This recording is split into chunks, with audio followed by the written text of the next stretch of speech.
पिछले एक साल से तकरीबन पाकिस्तान में दो बहरान बड़े पैमाने पर शिद्दत इख्तियार कर रहे हैं। सबसे पहले तो जब वोट ऑफ नो कॉन्फिडेंस हुआ तो एक सियासी बहरान पैदा हुआ। उसके बाद हमने ये देखा कि तहरीके इंसाफ ने गवर्नमेंट को इम्पोर्टेड गवर्नमेंट कह के रिजेक्ट किया और हर जगह, हर मैदान, हर जुलूस, हर जलसे, हर इंटरव्यू, हर टेलीविजन प्रोग्राम, ट्विटर स्पेसेस में हर जगह आड़े हाथों लिया न सिर्फ हुकूमत पाकिस्तान को बल्कि उस वक्त की एस्टैब्लिशमेंट को भी। दो बहरान तो पहले ही बहुत संगीन और शिद्दत इख्तियार कर चुके थे। सियासत नहीं हो रही, अब बदला लिया जा रहा है, अब नफरत हो रही है और हाथ मिलाने के बजाय हाथ खींच लेने, हाथ तोड़ देने की बातें हो रही हैं। ये जो बातें हो रही हैं और जिस तरीके से एलानिया आ रहा है, ये तो ये कहा जा रहा है कि हम हैं, अगर हम नहीं हैं तो कोई भी नहीं है। आज का जो इजलास हुआ उसमें पीपल्स पार्टी भी इस बात पर राजी है। क्या वजह है कि इस तरह इसरार किया जा रहा है फुल कोर्ट की तरफ? इससे पहले भी यही 3 जजेस जो हैं वो बाइस्ड होके फैसले करते रहे और उनकी जो जितने भी फैसले हुए आपने देखा कि वो एक पार्टी बन गए और अब तो इसमें कोई शक व शुबा नहीं रह गया। बहुत सारी बातें, बहुत सारे सवाल, बहुत सारे पॉइंट्स उठाए गए हैं। सवाल जो कोर्ट के सामने है वो ये है कि इंतखाबात जो है वो अनाउंस कौन करेगा। इन केस ऑफ जो है पंजाब, उन्होंने कहा कि असेंबली अप्रूव हुई है, गवर्नर ने कर दिया है, गवर्नर नहीं कर रहा तो सदर पाकिस्तान। सब्सक्राइब करें और बेल दबाएं ताकि कोई खबर रह न जाए।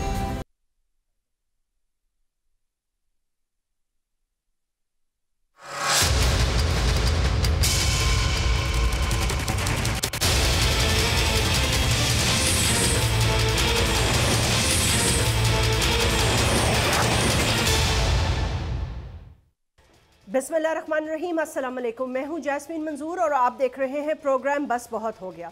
नाज़रीन, आप जानते हैं कि पिछले एक साल से तकरीबन पाकिस्तान में दो बहरान बड़े पैमाने पर शिद्दत इख्तियार कर रहे हैं, हैं और मजीद लगता है होंगे। यानी कि सबसे पहले तो जब वोट ऑफ कॉन्फिडेंस हुआ, वोट ऑफ नो कॉन्फिडेंस हुआ तो एक सियासी बहरान पैदा हुआ। उसके बाद हमने ये देखा कि तहरीके इंसाफ ने गवर्नमेंट को इम्पोर्टेड गवर्नमेंट कह के रिजेक्ट किया और हर जगह, हर मैदान, हर जुलूस, हर जलसे, हर इंटरव्यू, हर टेलीविजन प्रोग्राम, ट्विटर स्पेसेस में हर जगह आड़े हाथों लिया न सिर्फ हुकूमत पाकिस्तान को बल्कि उस वक्त की एस्टैब्लिशमेंट को भी।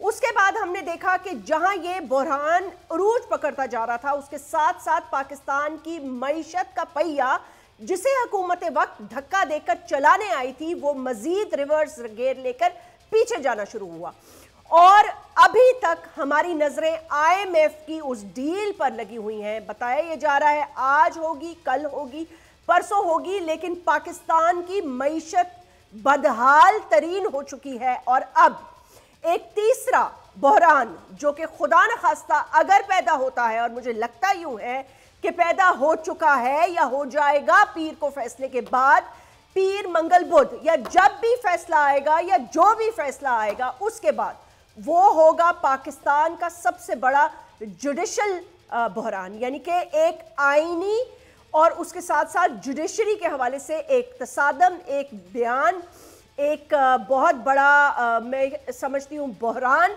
और उसकी रीज़न सिर्फ यही है कि एक सुओ मोटो केस जो कि इलेक्शंस के हवाले से, आइन कहता है इलेक्शंस 90 दिन में होंगे, हुकूमत कहती रही आप असेंबलियाँ तोड़ें, बिस्मिल्लाह करें, हम इलेक्शंस करा देंगे। उसके बाद अब ये जाके पता चल रहा है कि हुकूमत किसी भी तौर इलेक्शन कराने के लिए तैयार नहीं है और वो आज की बड़ी खबर, आज का एलामिया हुकूमत की तरफ से एक इत्तेहादियों का बहुत बड़े पैमाने पर उनकी बैठक हुई, बहुत लंबी तवील घंटों तक वीडियो कॉन्फ्रेंस और लिंक से शहबाज शरीफ ने और नवाज शरीफ साहब ने भी ज्वाइन किया और तमाम इत्तेहादियों ने वाज़े तौर पर एक ही बात पर मैं ये कहूँ एक ही बात पर एग्री किया है कि पंजाब और खैबर पख्तूनख्वा के इंतखाबात इल्तवा के हवाले से सुप्रीम कोर्ट के बेल और मुल्क की सूरत हाल पर गौर करने के बाद कि जी इंतखाबात नहीं हो सकते, आइन ये कहता है सारे मुल्क में हो। अगर 2 सूबों के इंतखाबात अभी कराए गए जबकि पाकिस्तान की मईशत ज़मी बोस है, बहुत सारे मसाइल हैं, दहशत गर्दी है, ये है वो है, तो बहुत बड़ा सियासी बहरान पैदा हो जाएगा। पाकिस्तान उस नहज पर निकल जाएगा जहां से वापसी मुमकिन नहीं। मतलब इत्तेहादियों ने फैसला कर लिया है कि उनको इलेक्शंस कबूल नहीं है इस बेंच के नीचे। ये 3 जजेस मोहतरम सुप्रीम कोर्ट के जो हैं, जिसके हवाले से आपने देखा एक जुडिशल एक्टिविज्म की बहुत बात हो रही थी, उस हवाले से एक बिल पे टेबल पे पेश किया गया सेनेट से। अब वो मंजूरी के लिए जाएगा, जिसमें कि एक शख्स की पावर्स को कर्टेल करने की बात हो रही है। यानी कि हुकूमत कह रही है सुओ मोटो नोटिस अब बस बहुत हो गया। बहरहाल पीर किसने देखा है, लम्हा सियासत और पाकिस्तान के हालात तब्दील होते हैं। इफ्तिखार दुरानी साहब सीनियर रहनुमा तहरीक इंसाफ के हमें ज्वाइन कर रहे हैं। उनके साथ साथ शाहिदा रहमानी साहिबा कौमी असम्बली की रुकन है, पाकिस्तान पीपल्स पार्टी की एक सीनियर मेंबर हैं। अनवर मंसूर खान साहब farmer attorney general of Pakistan, माहिर कानून। बहुत बहुत शुक्रिया, अस्सलाम वालेकुम एंड वेलकम।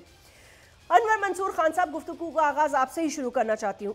2 बहरान तो पहले ही बहुत संगीन और शिद्दत अख्तियार कर चुके थे।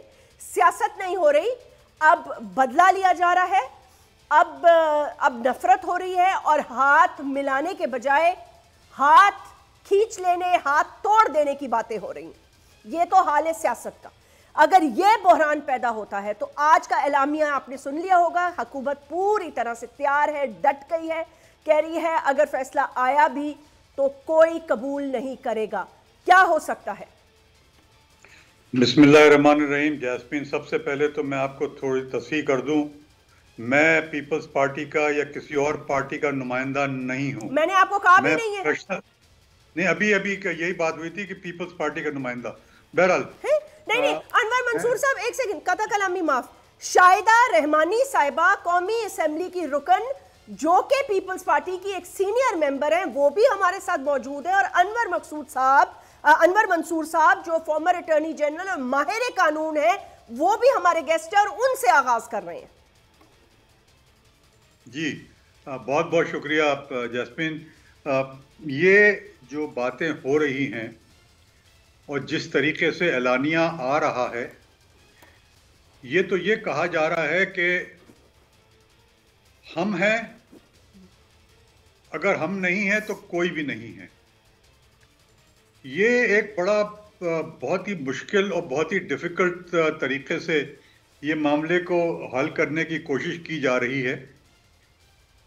कोर्ट्स जो हैं उसका आपने शुरू से देखा होगा, पहले 9 मेंबर था, फिर 7 मेंबर हुए, फिर 5 हुए, फिर 2 पे रिक्यूज़ कर गए।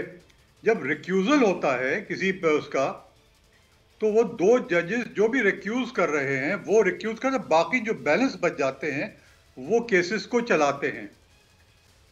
ये जो इंसिस्टेंस है कि आप फुल कोर्ट बताएं या फुल कोर्ट करें, मुझे कोई ये बताए कि जिस वक्त के इमरान खान को हटाया गया था, उस वक्त तो सो मोटो लिया गया, एक सिंगल जज ने सो मोटो लिया।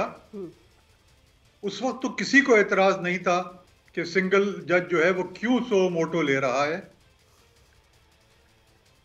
जो मामला उसके बाद हुआ, जब पे रात को लेट 12 बजे कोर्ट्स खुली, तो उस वक्त तो किसी को एतराज नहीं था। हाई कोर्ट्स खुली, किसी को एतराज नहीं था। जो इशू है वो 3 जजेस सुन रहे हैं, एक अकेला जज नहीं है। अगर 2 चाहते हैं कि वो किसी वजह से नहीं सुनना चाहते हैं तो वो उनकी जवाबदीद है। कानून यही कहता है कि कोई जज अगर अपने आप को हटाना चाहता है किसी केस से तो वो उसकी जवाबदीद है। कानून ये भी कहता है कि सुप्रीम कोर्ट में बेंचेस बनाने का इख्तियार कुल्ली तौर पर चीफ जस्टिस के पास है। 2022 में 5 जजेस जो थे उन्होंने डिसाइड किया और लंबा जजमेंट है जिसके अंदर पूरी रीजनिंग के साथ डिसाइड किया कि चीफ जस्टिस कुल्ली तौर पर उसको इख्तियार है कि वो जो है वो बेंच बनाए। लेकिन होगा क्या अनवर मंसूर साहब, मैं यही तो आपसे पूछ रही हूँ, इस महाजराई का नतीजा क्या होगा? मैं ये उस पे आ रहा हूं ना भी। अब जब ये सब बातें सामने आ गई तो कानून तो सामने आ गया कि कानून तो ये है अब अगर गवर्नमेंट जो है वो कहती है कि हम कानून को नहीं मानते हैं, हम तो वो करेंगे जो हम चाहते हैं, और कानून जो है वो रद्दी की टोकरी में डाल दिया जाए, कॉन्स्टिट्यूशन जो है वो रद्दी की टोकरी में डाल दिया जाए, तो इससे बड़ा एनार्की जो है वो पैदा, इससे ज्यादा बड़ी एनार्की पैदा नहीं होगी। मेरा तो ख्याल है कि ये वो वाला स्टेज आ रही है जिसमें खुदा ना खास्ता यहां पर हम सिविल वॉर की तरफ ना चले जाएं, इसलिए कि दो पार्टीज अब बिल्कुल मुड़ के आमने सामने आ गई हैं। एक पार्टी कहती है कि इलेक्शन कराओ जो कानून में और कॉन्स्टिट्यूशन में लिखा हुआ है, और एक पार्टी कहती है ओवर आवर डेड बॉडीज। एक नहीं सर, अब तो कुल जमाती हुकूमती इत्तेहाद का जो आज मशावरती इजलास था, अब तो उनका भी खुल के सामने मौक़िफ़ आ गया ना। मेरा एक से मतलब वही था कि वो अब एक बन गई पीडीएम के नाम से जी, तो वो पूरी जो पीडीएम है वो कहती है कि ओवर आवर डेड बॉडी, हम तो इलेक्शन नहीं कराएंगे। ठीक है sir, I am going to come back to you. Shahida Rahmani साहिबा, पाकिस्तान पीपल्स पार्टी ने तो हमेशा आइन की, जमहूरियत की, जजेस की, चीफ जस्टिस की, मैं यही कहूँगी सुप्रीम कोर्ट की, हमेशा आप लोगों ने इज्जत भी की, एहतराम भी किया, आप लोगों के खिलाफ फैसले भी आए, संगीन फैसले भी आए। आज का जो इजलास हुआ उसमें पीपल्स पार्टी भी इस बात पर राजी है। क्या वजह है कि इस तरह इसरार किया जा रहा है फुल कोर्ट की तरफ, और अगर फुल कोर्ट की तरफ नहीं जाता और पीर को कह देती है हुकूमत को सुप्रीम कोर्ट ऑफ पाकिस्तान के जी आप इलेक्शंस कराएं, और उन्होंने ये भी इंडिकेट कर दिया कि अगर फौज को बुलाना पड़ा तो हम बुला लेंगे। आप जानती हैं कि सेक्रेटरी दिफा और सेक्रेटरी फाइनेंस को पीर को बुला लिया गया, चले पीर को नहीं, मंगल को, बुध को। क्या क्या वजह है कि इसरार है फुल कोर्ट के लिए? बहुत शुक्रिया जैस्मीन। आपको जैसा कि इल्म है कि इससे पहले भी यही 3 जजेस जो हैं वो बाइस्ड होके फैसले करते रहे, और उनकी जो जितने भी फैसले हुए आपने देखा कि वो एक पार्टी बन गए, और अब तो इसमें कोई शक व शुबा नहीं रह गया। जिस तरह चीफ जस्टिस साहब मनो अन खुद ना तो सिर्फ सो मोटो बल्कि वो इन्हीं 2 जजेस को बैठाते हैं, और जिस तरह अभी अनवर मंसूर साहब कह रहे हैं ये सीनियर हैं और कानून को अच्छी तरह समझते, क्या इन्हें नहीं पता कि अगर कोई जज अलहदगी अख्तियार करता है वो बेंच टूट जाता है। लेकिन वो बेंच आपने देखा पहले 3-4 के फैसले आ रहे थे, फिर 4-3 के किस तरीके से उसको चेंज किया गया। और बात यह कि जब पूरी 11-12 पार्टियां इस वक्त मुल्क की बड़ी जो सियासी पार्टियां वो ये कह रही हैं फुल बेंच, तो इसमें क्या कबाहत है, आप बना लें फुल बेंच, इसमें तो कोई ऐसा मसला नहीं है कि चीफ जस्टिस साहब क्यों नहीं चाह रहे कि फुल बेंच बन जाए। और दूसरी बात यह कि इलेक्शन की आपने बात की, बिल्कुल पाकिस्तान पीपल्स पार्टी हमेशा आइन के लिए, जमहूरियत के लिए, ना सिर्फ फांसी के फंदे को इन्हीं अदालतों ने एक गलत फैसला करके शहीद जुल्फ़िकार अली भुट्टो को फांसी पे चढ़ा दिया, और आज तक उनको इंसाफ नहीं मिल सका। उनका केस अभी तक रद्दी की टोकरी में पड़ा हुआ है। इसी तरह आपने देखा शहीद मोहतरमा बेनज़ीर भुट्टो साहिबा को शहीद किया गया, अवाम की मकबूल तरीन लीडर थी। उस वक्त पाकिस्तान खप्पे का नारा लगा के ना सिर्फ सदर जरदारी साहब ने अपनी बेहतरीन सियासी हिकमत अमली से इस मुल्क को बचाया, और आज तक उनका केस कहाँ पर है। मैं इन्हीं अदालतों से पूछती हूँ कि उनको इंसाफ नहीं मिला। और ना सिर्फ ये, आपने देखा कि मुल्क के मुंतखब वज़ीर आज़म को यक जुम्बिश कलम घर भेज दिया जाता है। अब तो एक नया आपने तरीक़ाकार जो है पीटीआई ने इंट्रोड्यूस करा दिया है कि अदालतों को कैसे प्रेशराइज़ किया जाता है, कैसे हमले किए जाते हैं, कैसे पार्लियामेंट पे हमला किया जाता है, किस तरह से अदालत मजबूर होकर ना सिर्फ उनके सिग्नेचर लेने बाहर आती है, बल्कि उनका इंतज़ार करती है कि 2 बजे, फिर 4 बजे, फिर 6 बजे, फिर 8 बजे, फिर 9 बजे, फिर वो लाडले आते हैं। और लाडले से किस तरह ये सारी कौम ने देखा कि इस मुल्क में 2 कानून नज़र आ रहे हैं। इस वक्त अदलिया जिस तरह डिवाइड है, अदलिया जो है मुतनाज़ा बन चुकी है। चीफ जस्टिस साहब और चाहे लाहौर हाई कोर्ट हो, इस्लामाबाद हाई कोर्ट हो या सुप्रीम कोर्ट, जिस तरह से, और आप इलेक्शन की बात करते हैं, इस वक्त जो फाइनेंशियल कंडीशन और जो लाडला इस मुल्क की मईशत को तबाह बर्बाद करके गया, जो 75 अरब के कर्जे जो है इन 4 सालों के अंदर लेके मुल्क को दिवालिया कराने की कोशिश में लगे रहे। कंप्लीट कर लें। आप ये देखें कि वही नेशनल असम्बली के मेंबर जब इस्तीफे देते हैं और 6 महीने 7 महीने उनका इंतज़ार किया जाता है। जब वो इस्तीफ़े देते हैं उसको इस्तीफ़े को एक्सेप्ट करके 60 दिन में जहाँ इलेक्शन कराना होता है, आप सारे मेंबर्स जाके कोर्ट में स्टे लेते हैं। वहाँ पे ना तो आइन आपका डिरेल हो रहा है, ना आम आइन कानून, ना आइन, कोई वायलेशन नहीं हो रही। आपने नेशनल असेंबली के इस्तीफ़ों को ऊपर स्टे ले लिया और स्पीकर की रूलिंग को जो है एक तरफ कर दिया गया। आपके जो इस्तीफ़े कबूल हुए थे, आपने कहा इलेक्शन नहीं होना चाहते हम इलेक्शन में, वो 60 दिन क्या आइन के में तय नहीं थे कि जब आपके इस्तीफ़े होते हैं तो 60 दिन में वहाँ इलेक्शन हो? वहाँ तो आप नेशनल असेंबली में नहीं कराना चाहते। किसने कहा था कि आप पंजाब असेंबली शाहिदा साहब, मेरा एक छोटा सा सवाल तो सुन लेना। बादशाह सलामत है जब दिल चाहे। चले मैम, एक छोटा सा सवाल तो सुन लेना। मेरा एक सवाल है, उसके बाद मैं ये सारे इतने सारे जो सवाल आपने इतने सारे जो पॉइंट्स उठाए हैं, ज़ाहिर इफ्तिखार साहब बेहतर उसका जवाब दे सकते हैं। मेरा काम तो सवाल उठाना है। मैं खाली ये कह रही हूँ, अगर मैं ये पूछना चाह रही हूँ कि अगर फुल कोर्ट बेंच बन जाता है और इलेक्शंस का फैसला कर देता है तो तब आप कबूल करेंगे? देखिए, सबसे पहली बात तो ये कि फुल कोर्ट बेंच बने, उसके बाद जो फैसला आएगा ये हुकूमत का काम है कि वो उसको एक्सेप्ट करे या जो उनके पास तो मसाइल हैं वो उनको लेके किस तरह जाए। क्योंकि हम तो यही चाहते हैं, फायदा क्या हुआ? हम तो यही चाहते हैं कि नेशनल असेंबली और सूबाई असेंबलियों के इंतखाबात जो हैं एक टाइम पर हो, एक साथ हो, ताकि मुल्क का पैसा बचाया जाए। इस वक्त जो माशी सूरत हाल है उसके इफ्तिखार दुरानी साहब, बहुत सारी बातें, बहुत सारे सवाल, बहुत सारे पॉइंट्स उठाए गए हैं। मैं आपकी तरफ गुफ्तगू को लेके आती हूँ। मेरा तो सवाल कोई नहीं है, जो भी शाहिदा रहमानी साहिबा ने पॉइंट आउट किया अगर आप उसका जवाब दे दें तो।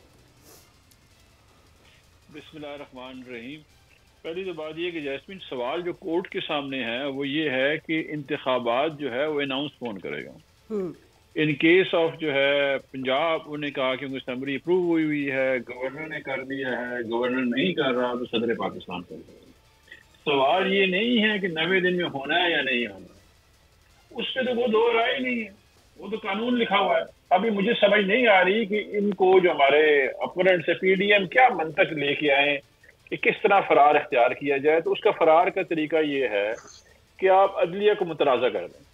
ये जो कैंपेन थी शुरू की लास्ट ईयर, उन्होंने अगस्त में जब इनके खिलाफ, उन्होंने अदलिया के खिलाफ बाकायदा तौर पे सोशल मीडिया पे कैंपेन चलाना शुरू कर दी थी और उसका कल्मिनेशन आज हुआ जब ये सारे के सारे जो बेसिकली जमानत आफ्ता जो काबीना थी और मुजरिमान थे इकट्ठे हुए और उन्होंने एक धावा बोल दिया जिसका लीडर जो है इस वक्त मुस्लिम लीग नवाज है, जो कि आपने देखा 97 केस 1997 में भी इन्होंने फिजिकल अटैक किया हुआ सुप्रीम कोर्ट के ऊपर। किसी भी अवामी मैंडेट के तहत अगर आप देखें, मतलब कि जमहूरियत का हुस्न इंतखाबात होते हैं। ये वाहिद आमराना जमहूरियत सोच है कि जिन्होंने इंतखाबात से फरार इख्तियार कर रहे हैं। तो सवाल सुप्रीम कोर्ट के सामने ये नहीं है कि 90 दिन में होना है या नहीं होना। This is not the question. मुझे समझ नहीं आ रही कि क्यों हम ये डिस्कस कर रहे हैं। There is no other option, और दूसरा कोई ऑप्शन नहीं है 90 दिन के अलावा। ये आईन पाकिस्तान है, अनवर मंसूर साहब हमारे बड़े हैं, बुजुर्ग हैं, वो बेहतर बताएंगे। वो सवाल ये पूछा जा रहा था कि ये अनाउंस कौन करेगा, उन्होंने बता दिया। जब 90 दिन हो गया, इंतखाबात अनाउंस, डेट अनाउंस हो गई, तो एक साहब जो थे मसूफ, उन्होंने उठे और उन्होंने एक अपनी इख्तियारात का नाजायज इस्तेमाल करते जो कि इलेक्शन कमीशन है, उन्होंने पहले 3 अदालतों में कह रहे थे कि मेरा मजाजी तारीख अनाउंस करना, उन्होंने तारीख अनाउंस कर दी। उससे चीफ जस्टिस ने पूछा और सुप्रीम कोर्ट ने पूछा कि यार आप तो पहले कह रहे थे मैं अनाउंस नहीं कर सकता, भी कैसे कर दिया। इन लोगों ने ना उसको एक फसाद क्रिएट कर दिया, कन्फ्यूजन का। इधर से वो एक लेके आगे लेजिस्लेशन लेके आगे। अगर इनकी लेजिस्लेटिव हिस्ट्री देखे ना जी, इन्होंने क्या किया।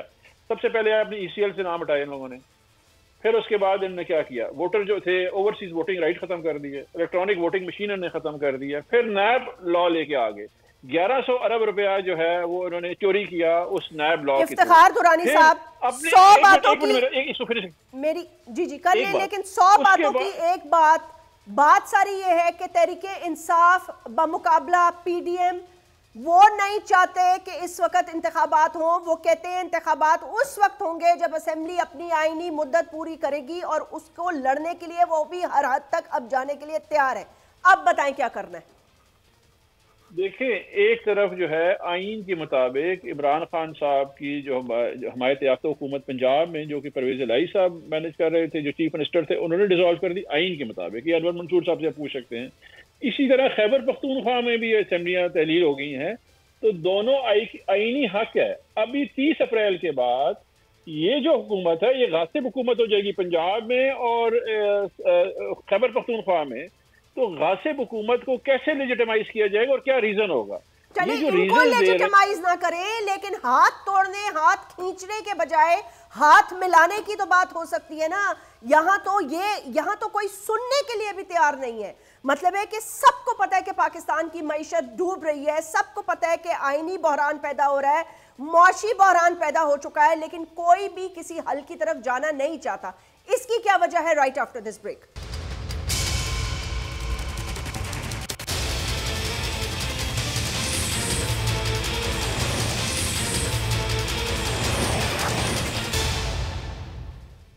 वेलकम बैक जी।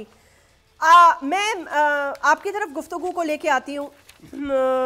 अनवर मंसूर साहब, ऐसा सियासी, या चले सियासी बहरान तो है ही है अपनी जगह, लेकिन ऐसा आईनी बहरान जिसमें दो इदारे जो कि एग्जीक्यूटिव है और जुडिशरी है आपस में तसादम की शक्ल में नजर आ रहे हैं, और वो मैं इस तरह कह रही हूँ क्योंकि बाकायदा उनके ऊपर बहुत ज्यादा तनकीद की जा रही है, प्रेशराइज किया जा रहा है। अगर एक और जज फर्ज करें मतलब है नहीं सुनते पीर को, तो फिर क्या होगा? देखिए, नॉर्मली लार्जर बेंच जो होती है वो जो मिनिमम बेंच यूजुअली जो केसेस को सुनती है वो 3 की है जी।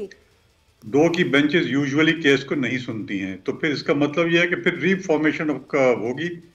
वो तो बड़ा क्लियर है कि लॉ कहता है 3 की बेंच होती है, और जितनी सुप्रीम कोर्ट की बेंचेस होती हैं वो 3 पे मुश्तमिल होती हैं, अलावा उनके कि जो कि छोटे मोटे केसेस होते हैं या जो एडमिशन के लिए केसेस होते हैं। मगर रेगुलर मैटर्स जो हैं वो मिनिमम 3 जजेस सुनते हैं। तो ये तो 3 जजेस आ गए हैं, ये तो एक सुन सकते हैं और वो सुन रहे हैं। मगर सबसे बड़ी जो बात वो ये है, जो भी मोहतरमा कह रही थी, और मुझे अफसोस है कि वो पीपल्स पार्टी के होते हुए, और पीपल्स पार्टी जिसने के आइन दिया इस मुल्क को, पीपल्स पार्टी जिसने 18वीं तरमीम दी इस मुल्क को, जिसके अंदर के बहुत वाज़े तौर पर उन्होंने 90 दिन का लिखा हुआ है, और पीपल्स पार्टी वो है जिसने के इस मुल्क को एक बहरान से बचाया। मैं खुल के कहता हूं कि 73 में आइन जब दिया है तो तकरीबन बहुत ही मतलब 62 का जो आइन था, उसके बाद 72 का इंटरिम कॉन्स्टिट्यूशन जो बना था जी, उसको एक्सेप्टेबल नहीं था। तो वो सब चीजें पीपल्स पार्टी ने की हैं।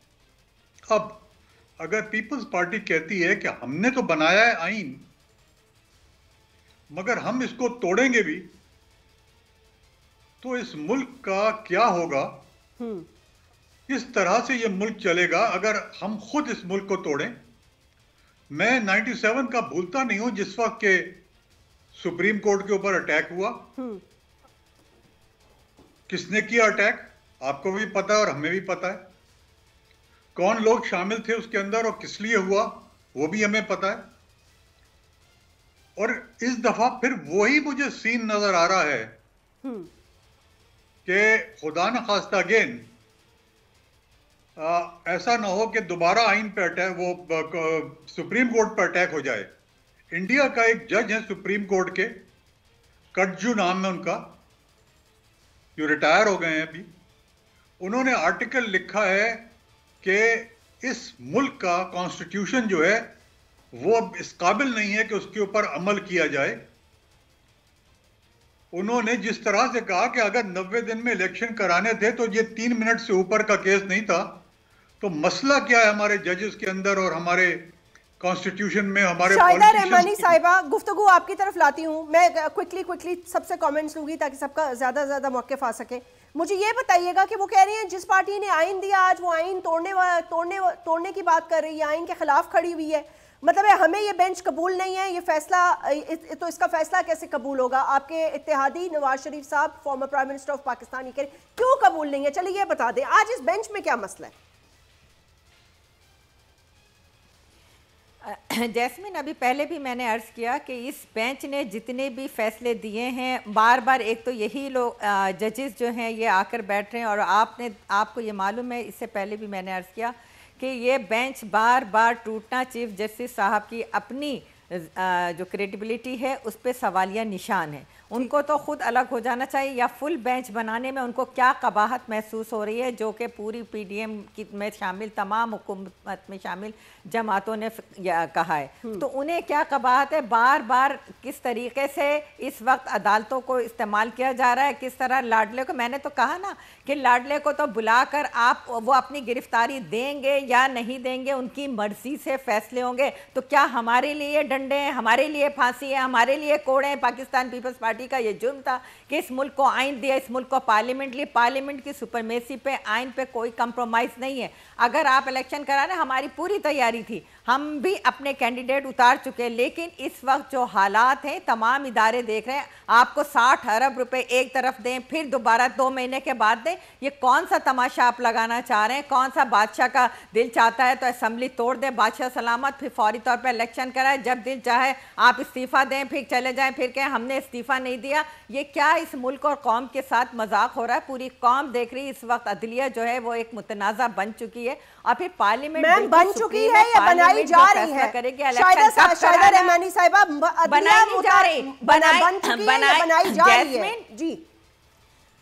अदलिया अपने फैसलों से बन चुकी है। अदलिया ने जिस तरह से फैसले किए हैं, अदलिया ने एक शख्स को बुलाया 2 बजे, 4 बजे, 6 बजे, 8 बजे, फिर दूसरे दिन उसके लिए अदालत लगती है, फिर उसके लिए बुलाया जाता है, फिर उसके किस तरीके से उसकी गाड़ी में जाके साइन लिया जाता है। क्या किसी और को यह हक हासिल है कि वो अपनी गिरफ्तारी का फैसला करे? क्या किसी और को हक हासिल है कि उसकी गाड़ी में जाके सिग्नेचर लिए जाएं, कि उसके एक मिनटों के अंदर 19-19, 20-20 केस के अंदर जमानत हो जाए? क्या पाकिस्तान के किसी और शहरी को यह हक है या किसी जमात को? आप देखें कि ये सजा मिली थी आईने पाकिस्तान के खालिक को कि उसको हैंग कर दिया गया इस अदलिया के मुतनाज़ा फैसले ने। क्या उस अदलिया को सजा दी गई? क्या जो उसके मुजरिम थे उनको सजाएं दी गई? आप बात करते हैं पार्लियामेंट फैसला करेगी, बिल्कुल पार्लियामेंट जो कानून बनाएगी, पार्लियामेंट सुप्रीम है और पार्लियामेंट की मातहत सारे इदारे। साहब वो जो बातें वो ये कर रही हैं, ये तो सबने देखा, ये देखा, और ऐसी फैसिलिटी पहले वैसे किसी और को तो नहीं दी गई, मैं भी ये कह सकती हूँ, एटलीस्ट ये एक फैक्ट है। चले इतने बेईमाना तशद्दुद और केसेस भी किसी पे नहीं हुए, शायद जिया के जमाने को छोड़कर, जो इस वक्त तहरीक इंसाफ के साथ हो रहा है। घर भी तो नहीं गिराया गया ना। जी जी जी, और मैं उनका मौक़िफ़ ले लूं फिर वापस आपकी तरफ। ऐसा नहीं है जी। जी मैं इसके ऊपर जवाब देता हूँ। देखें, इस पार्टी में 2 लोग हैं जो सीनियर जो है कानूनदान हैं, पाकिस्तान पीपल्स पार्टी है। एक जज एतजाज अहसन साहब हैं और लतीफ खोसा साहब हैं जी। अगर उनके आप बयान दे देंगे तो वो आइन के मुताबिक, और पाकिस्तान पीपल्स पार्टी से हैं दोनों, ठीक, लेकिन वो पाकिस्तान पीपल्स पार्टी जुल्फिकार अली भुट्टो और मोहतरमा वाली पार्टी है। ये अभी की जरदारी की या बिलावल की पार्टी नहीं है, जो हकीकत और हक और सच पे खड़े हैं और ठीक बात कर रहे हैं, और इस वक्त वो आइन और कानून की बात कर रहे हैं। रहे मेरे चेयरमैन की बात, मेरे चेयरमैन पे जैस्मिन कातलाना हमला हुआ, उसको गोलियां लगी, दिन दिहाड़े गोलियां लगी, उसने पर्चा कराने की कोशिश की, अपनी हुकूमत में पर्चा नहीं करा सका 3 ताकतवर लोगों के खिलाफ, जिसमें बशमूल वजीर आजम और वजीर दाखिला शामिल था। इस 1 साल में, ये 9 तारीख को साल हो जाएगा, ये क्या तरीन साल है। मेरा जनरल जिया के मार्शल लॉ मैंने देखा है, जनरल जिया के मार्शल लॉ में ना कोड़े मारे जाते थे, इस दफा एक नया पैराडाइम आया। नया पैराडाइम ये कि लोगों को बहाना किया जाता है, उनके जो प्राइवेट पार्ट्स हैं उनके ऊपर तशद्दुद किया जाता है, और फिर उनको जो है एक्सप्लॉइट किया जाता है। ये एक नया फिनोमेना इंट्रोड्यूस किया है इस 11 माह में, साल में, जो उन्होंने शुरू किया। इस वक्त 3300 लोग मेरे गिरफ्तार हैं, 86 कैदी हैं सारे के सारे। मेरे चेयरमैन पे 153 मुकदमे हैं, एक दिन में 16 मुकदमे हुए हैं, और वो ये कहता है कि मुझे खतरा इन्हीं लॉ इन्फोर्सिंग से है जो इस वक्त वजीर दाखिला और वजीर आजम है, और उसको इसलिए अदालत दारी को इसके ऊपर ऐसा वो नहीं है कि सबको पता है फ्रिवलेस केसेस है। आपने उसके ऊपर केसेस क्या बनाए हुए हैं? दहशत गर्दी के, उसके बाद इंसाइटमेंट किए, कत्ल के ऊपर, ब्लास्फेमी के ऊपर 124 स्ट्राइक डाउन हो गया, जो लाहौर हाई कोर्ट ने बहुत शुक्रगुजार और ममनून है। अदालतों को भी पता है कि फ्रिवलेस केसेस है, एक लॉ अबाइडिंग सिटीजन है जिसकी जान को खतरा है, उससे उसकी सिक्योरिटी नहीं ली गई है, ये अवाम उसके साथ खड़ी है। और इस वक्त जैस्मीन सबसे बड़ा जुल्म हो रहा है। मुझे दुख हो रहा है इन खातून की बात सुन के जो अभी ये बातचीत करी, पाकिस्तान पीपल्स पार्टी की है, और पाकिस्तान पीपल्स पार्टी हुआ जिसने आइन दिया हुआ है। सबसे बड़ी वायलेशन मेरी हो रही है, रियासत में शहरी की हो रही है, मेरी राइट ऑफ असेंबली है और मेरा राइट ऑफ स्पीच है। मेरे बोलने, आपके चैनल को बंद किया गया है, आपके चेयरमैन को बोल के चेयरमैन को बंद कर दिया, उठा के लेके चले गए हैं इनकी दौर हुकूमत में। ये पीपल्स पार्टी में इसमें है, ARY को उन्होंने बंद कर दिया। सहाफी अरशद शरीफ इसमें शहीद हुआ है, समी इब्राहिम को उठा लिया गया, जमील फारूकी को उठा लिया गया, जो है अपना इमरान रियाज मलिक को उठा लिया गया, अयाज मीर को मारा गया है, साबिर शाकिर। ये शाह बाप है 1 साल का इन लोगों ने शुरू किया हुआ है। मेरे चेयरमैन जो है अल्लाह ताला ने उनको बचाया हुआ है और नीचे उसके पीछे आवाम खड़ी हुई है, रियासत उसके पीछे पड़ी हुई है। ये खातून साहिबा, जब रियासत से खतरा हो तो फिर क्या आप क्या एक्सपेक्ट करती हैं कि वो किस तरह जाएं, और वो कह रहे हैं कि इवन कोर्ट्स को भी पता है कि ये फ्रिवलेस केसेस है। मतलब एक दिन में अगर एक शख्स पर 150 केस लगा देंगे आप, तो आप आप खुद भी तो मैम देख रही हैं ना किस तरह की पकड़ दकड़ हो रही है और क्या कुछ हो रहा है। मतलब एटलीस्ट इसको तो नहीं जस्टिफाई कर सकते ना। जैस्मीन, जिस तरह 4 साल विक्टिमाइजेशन हुई, ये उसका अशरे अशीर भी नहीं है। ये तो अदालतों पे हमले कर रहे हैं, इदारों पे हमले कर रहे हैं, पुलिस की गाड़ियां जला रहे हैं, पुलिस लॉ इन्फोर्सेस के इदारों के जो सिपाही हैं उनको किस तरह जदोकोब किया गया, ऑफिसरान को मारा गया। क्या इस तरह कभी कानून को लेने की? इमरान खान साहब के अपने स्टेटमेंट होते थे जब प्राइम मिनिस्टर थे कि हम किसी को इस कानून को हाथ में लेने नहीं देंगे। किस तरह TLP और दीगर के खिलाफ कार्रवाई की गई थी, आप भूल गए? क्या पाकिस्तान पीपल्स पार्टी, PMLN और तमाम पार्टीज के साथ हमारा ये जुर्म था। हम MNAs थे, चेयरमैन बिलावल भुट्टो एक नैब की पेशी में जा रहे थे, हम साथ जा रहे थे, तो हमें वहां रोक के हम खवातीन को तशद्दुद किया गया, जेलों में बंद किया गया। MNAs होके हमारे लीडरों को तमाम, खुर्शीद शाह से लेके बिलावल भुट्टो जरदारी साहब हो या आसिफ अली जरदारी साहब हो, फरियाल तालपुर साहब, कौन सा कानून कहता था कि हॉस्पिटल से रात को 12 बजे चांद रात को लेके जाया जाए? नवाज शरीफ हो या हर एक के ऊपर पर्चे भी हुए, बिल्कुल सब पे पर्चे हुए। हमारा जिस तरह नात का इन्होंने जीना हराम किया था, आप तो बड़ी जल्दी भूल जाते हैं। आप यही कहा था सदर जरदारी साहब ने कि इतना जुर्म इतना करो कि कल आप बर्दाश्त करने का हौसला रख सको।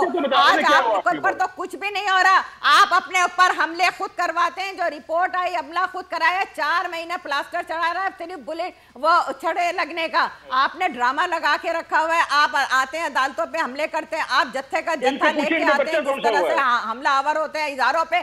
अगर आप कानून को हाथ में लेंगे तो बिल्कुल पर्चा भी होगा। और आपके जमानतें भी उसी तरह हो रही हैं। कौन सा पर्चा? तो मिनटों के अंदर 10-15 चले आप बिल्कुल हम सब पे पर्चे हुए, हम सब पे पर्चे हुए, हम सब पे FIR हुई, हमारे तमाम लीडरान के ऊपर FIR हुई, हमें हमारे ऊपर दहशतगर्दी के FIR हुई। ये तो ना कहीं कब हुए तो सही ना, ये सारे के सारे गए तो सही ना जेलों में। सब पे हुए। आप तो झूठ बोलने में, आपका जो लीडर है वो दरोख गोई का मास्टर है और आप लोग उसके एक सेकंड दे दे मैम, एक सेकंड दे दे। जी एक मुझे बता दे, एक बंदा, सियासी बंदा मुझे बता दे, सियासी वर्कर, सिवाय करप्शन चार्जेस जो इनको नवाज शरीफ ने इनके ऊपर बनाए हुए हैं, नवाज शरीफ बनाए हुए हैं, एक केस हमने किया हुआ था शहबाज शरीफ और उसके बेटे के अलावा। आप मुझे एक बंदा बता दे जिसको आजादी राय पे पर्चा हुआ है, जिसके खिलाफ बगावत पे पर्चा हुआ है, किसी का इंसाइटमेंट भी हुआ है, ब्लास्फेमी। एक पॉलिटिकल वर्कर मुझे बता रहे हैं, आप इतनी जल्दी भूल गए, मतीउल्लाह जान को भूल गए, अफसार आलम को भूल गए, जितने आपने सहाफियों को किडनैप किया, जितने सहाफियों को ज़दोकोब किया गया, आपके दौर में जो सहाफत का गला घोटा गया, जो पार्लियामेंट का गला घोटा गया, जो पार्लियामेंट पे हमले हुए, जो आपने हम सब पर ठीक है, तो हमला आवर बलाए हमला आवर सियासत बिल्कुल सब पे हुए। मंसूर साहब मुझे एक सेकंड दे, इफ्तिखार दुरानी साहब, शाहिदा साहिबा एक सेकंड, मैम एक सेकंड दे दीजिएगा।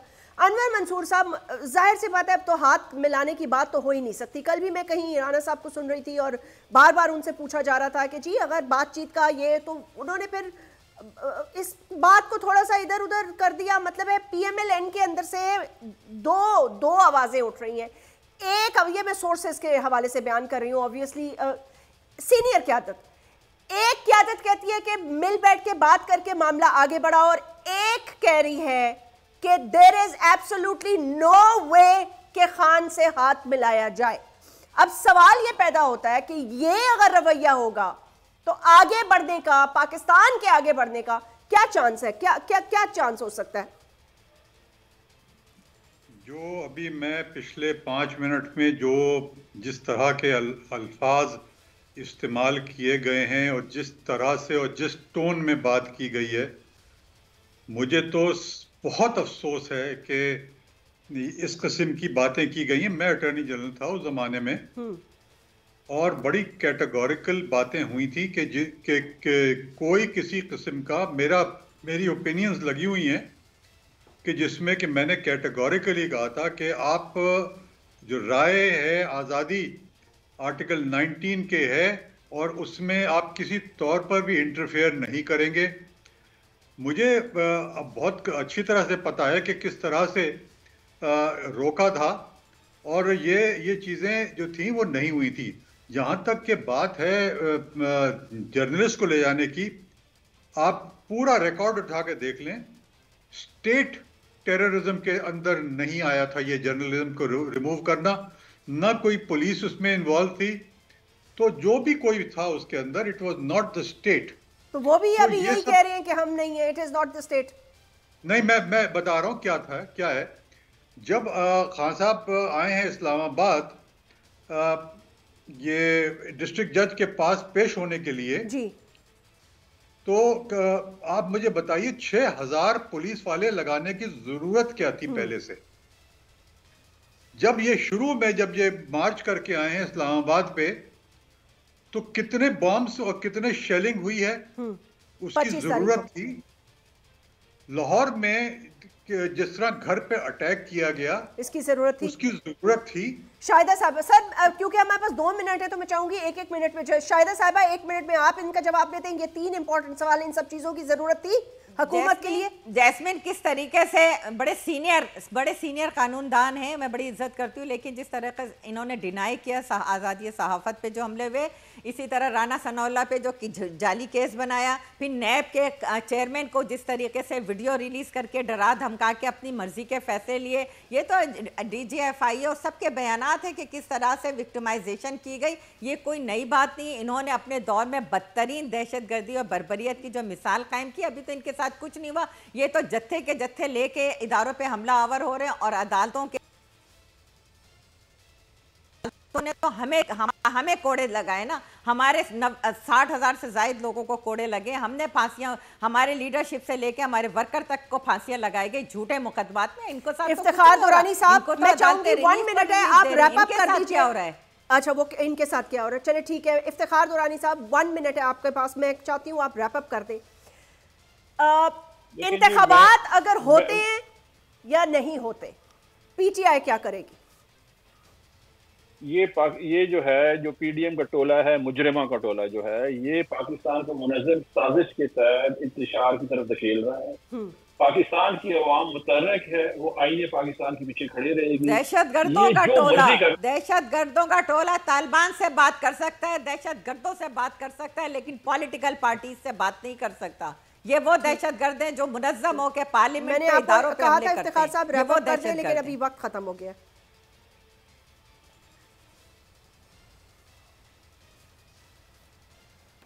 ऐसे लोग अच्छा इफ्तिखार दुरानी साहब, मैंने आपको कहा रैप अप करते हैं, लेकिन बस वो क्योंकि वक्त ख़त्म हो गया था। बहरहाल बहुत बहुत शुक्रिया आपका शाहिदा रहमानी, अनवर मंसूर साहब। वक्त जो है आज प्रोग्राम का ख़त्म हुआ जाता है। अब देखना यह है कि सारी नज़रें पीर और सुप्रीम कोर्ट पर लगी हुई हैं। अपना ख्याल रखिएगा। अल्लाह हाफ़िज़।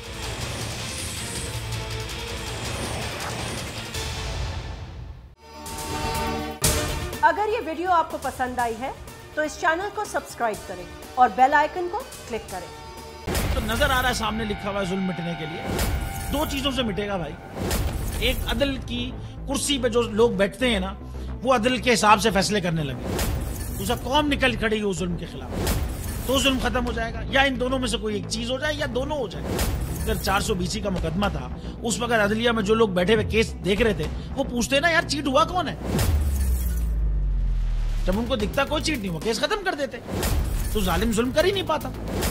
9 जजेस ने नोट बिफोर किया मेरे केस को यार, 1.5 साल चला।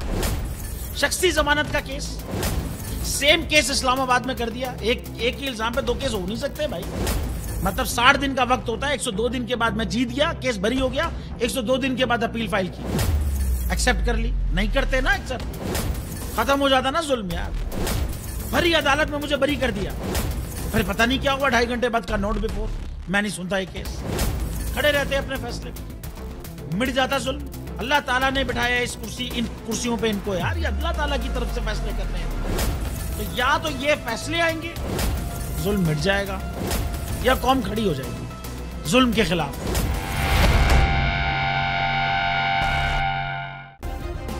सब्सक्राइब करें और बेल दबाएं ताकि कोई खबर रह न जाए।